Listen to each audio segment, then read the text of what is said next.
de notre vie a été poussé le plus loin est le monde du travail. Culpabilisés, toujours proches du burn-out, nous nous sentons obligés de rentabiliser chaque minute de notre vie professionnelle. Mais par quel mécanisme en sommes-nous arrivés là? En 1890, l'ingéniosité du capitalisme invente l'horloge à poinçon pour encadrer le temps de travail. À partir de cette invention, les dirigeants des usines ont réalisé qu'ils pouvaient non seulement l'utiliser pour garder un œil sur le temps de travail, mais aussi sur l'usage que les employés faisaient de leur temps.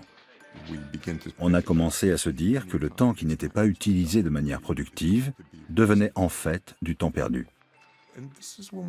Et c'est là qu'on s'est rendu compte du rôle que pouvait jouer le temps dans les relations de pouvoir, que le plus puissant commençait à prendre le contrôle du moins puissant, du temps du moins puissant. Et le pouvoir, l'argent et le temps ont commencé à converger. À l'usine, les ouvriers ne sont plus maîtres de leur temps. Comme toutes les autres matières premières, il faut maximiser ce temps de travail, l'optimiser pour rendre chacun de nous plus efficace et plus rentable, et ce, pour chaque heure ouvrable.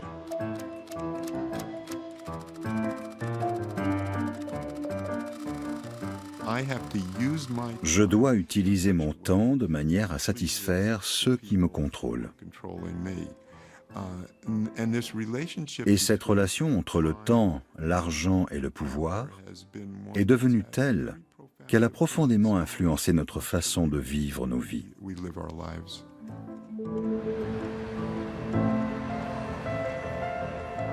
Arrêtons-nous quelques instants dans une école d'ingénieurs moderne. C'est un exemple typique de production de masse. Ce séminaire décortique le minutage des processus de production. Une science enseignée aujourd'hui dans toutes les écoles d'ingénieurs du monde. Notre temps est limité et c'est pour cela que nous devons apprendre à gérer cette ressource naturelle. Le but est clair, réduire l'humain à une séquence de mouvements chronométrés. Ça suit nos mains. Je crois que c'est bon. Et la première chose que je vais faire, c'est prendre cette partie. Autrement dit, où peut-on gagner des microsecondes en changeant les mouvements? Car chaque seconde inutile est une perte sèche de productivité. Je pense que vous pouvez faire quelque chose par ici. Vous avez une idée? Chaque tâche est découpée en unités de temps aussi courtes qu'un trentième de seconde.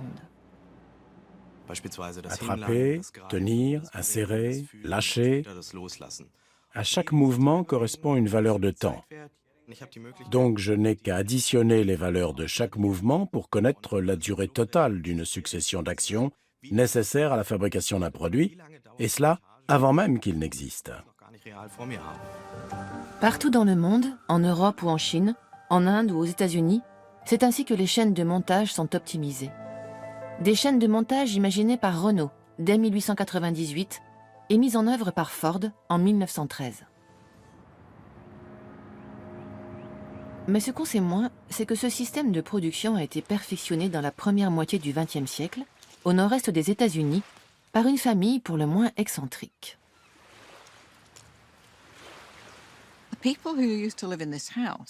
Ici vivait la famille Gilbreth, Frank et Lillian Gilbreth et leurs 12 enfants. Ils avaient acheté cette maison pour en faire une résidence d'été après la Première Guerre mondiale. Elle a 2 phares, celui-ci et le second de l'autre côté de la maison. L'un servait de laboratoire et dans l'autre, ils couchaient leurs enfants en les entassant comme des sardines. Pendant les vacances, les enfants ne devaient pas perdre de temps. Leur père pensait qu'il était nécessaire qu'ils soient toujours en train d'apprendre quelque chose. Il leur avait donc appris le morse.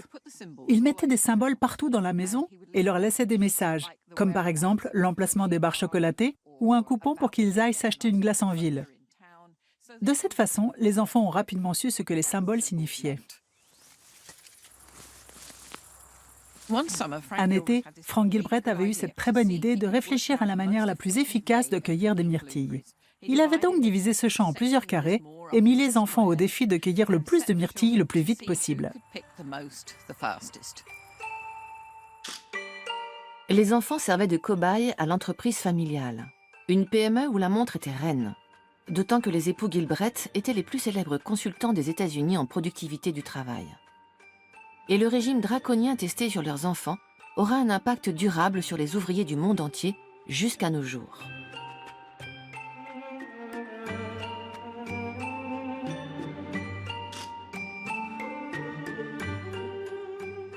Les Gilbreth étaient à la pointe du progrès.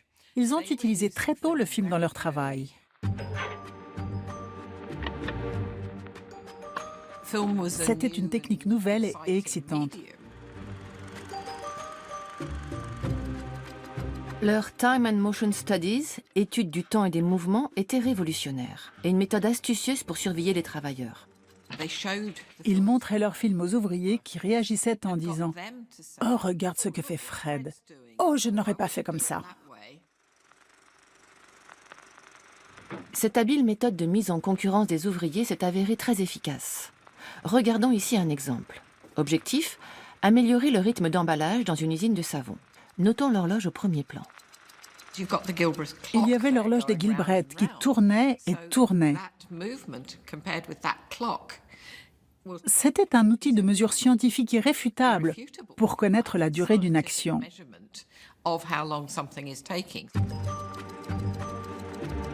Après analyse, les Gilbreth proposent un enchaînement amélioré des mouvements des ouvriers. De quoi gagner de précieuses secondes et améliorer le rendement.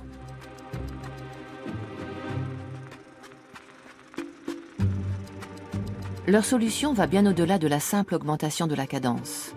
L'ergonomie du lieu de travail doit permettre de doubler la productivité de cet employé.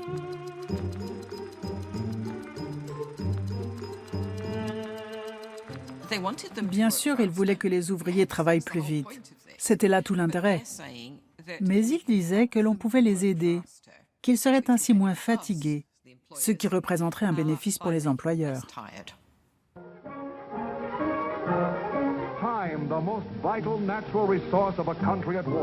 Cette obsession du temps va par la suite s'exporter dans le monde entier. Pendant la Deuxième Guerre mondiale, les méthodes des Gilbreth s'appliquent dans de nombreuses usines d'armement. Et en temps de guerre, la propagande ne s'embarrasse pas de nuances. Première victime collatérale, les pauses. Let's visit Jean, but she gets tired in the afternoon sometimes, likes to take extra time off for a smoke. That's all, only a few minutes. Attention, l'innocente pause cigarette va avoir de graves conséquences.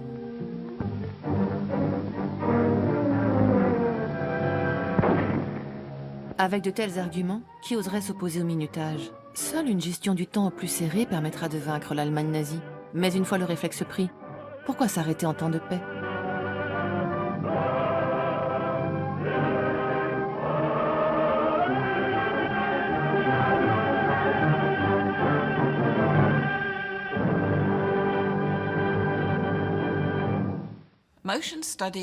L'étude des mouvements était en plein essor, en particulier après la guerre. L'efficacité était devenue le mot d'ordre dans de nombreux domaines. S'il est bien une autre perte de temps répétée, c'est notre besoin d'absorber des lipides et des glucides 3 fois par jour pour nous nourrir. Les techniques des Gilbreth ont donc été rapidement appliquées à de nombreuses cantines, donnant naissance à une nouvelle industrie, la restauration rapide ou fast-food. Les pauses midi se raccourcissent, on mange sur le pouce, la préparation elle-même se fait en flux tendu. Aujourd'hui, il y a peu d'endroits où la course à l'efficacité est poursuivie avec une telle radicalité que dans les usines de poulet. L'industrie du fast-food pèse 570 milliards de dollars par an. Les Américains mangent beaucoup de poulet. Et il y en a dans tant de plats, dans tant d'endroits, que c'est très compliqué pour un consommateur américain de ne pas en manger. Une fois encore, cette industrie doit beaucoup aux méthodes des Gilbreth. Un nombre donné de poulets sont livrés aux abattoirs tous les matins. Et tous ces poulets doivent avoir été transformés à la fin de la journée. C'est un processus très industrialisé que les usines de volailles ont minuté jusqu'à la moindre seconde. Le sort des poulets n'est pas enviable, mais la manière dont sont traités les ouvriers des usines non plus. L'humain étant une valeur d'ajustement, toute absence est une perte d'argent, quelle qu'en soit la raison. Une pause toilette peut prendre 5 à 10 minutes. Un patron verra ces 5 ou 10 minutes comme une perte de productivité. Commençons donc par réduire les pauses pipi. Les toilettes sont en très mauvais état. Le chef d'équipe compte le temps qu'il nous faut pour y aller. Il arrive même que le superviseur vienne lui-même nous y chercher. Le temps d'enlever les gants, la blouse, le tablier, votre pause était écoulée. Il se mettait à vous crier dessus alors que vous étiez toujours assis sur les toilettes. Un jour, j'ai dit au superviseur, « Comment vous sentiriez-vous si votre mère travaillait ici et qu'elle devait vivre ça ?» Cette usine n'est pas la seule à rogner le temps perdu à satisfaire nos besoins naturels. L'enquête de l'ONG Oxfam aux États-Unis a recensé plus de 250 000 travailleurs dans le même cas. J'ai été très choqué. On pense que ce genre de conditions de travail n'existe que dans les pays du tiers-monde. C'est le Toilet Break News. C'est là que nous avons publié toutes nos histoires à propos d'ouvriers qui se sont vus refuser le droit d'utiliser les toilettes au travail. Ce problème existe en Espagne, en Allemagne, en Suède, en Angleterre, en Écosse, au Pays de Galles, en Irlande et ailleurs. Dans de nombreuses usines, on utilise désormais des technologies de pointe pour contrôler, et donc réduire, le temps que les travailleurs passent aux toilettes. Ils utilisent des cartes à puce et les ouvriers devront badger en allant et en revenant des toilettes. Ce temps sera décompté de la paye. Il paraît que cela pourrait coûter jusqu'à 50 livres sterling.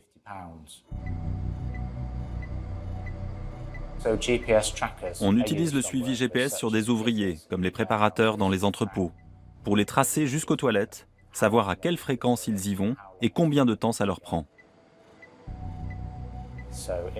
Et si le chemin qu'ils prennent n'est pas le plus rapide, on les sanctionne. On est obligé de moins boire et de moins manger. Nous sommes nombreux à avoir des problèmes à l'estomac parce que nous n'allons pas aux toilettes. C'est dégradant pour une femme de dire « je garde des couches dans mon casier parce que je n'ai que 7 minutes pour aller aux toilettes. Et comme il y a la queue, je retourne travailler sans avoir pu aller aux toilettes. » On ne devrait pas faire cela à des êtres humains. C'est humiliant. On n'aurait jamais dû en arriver là.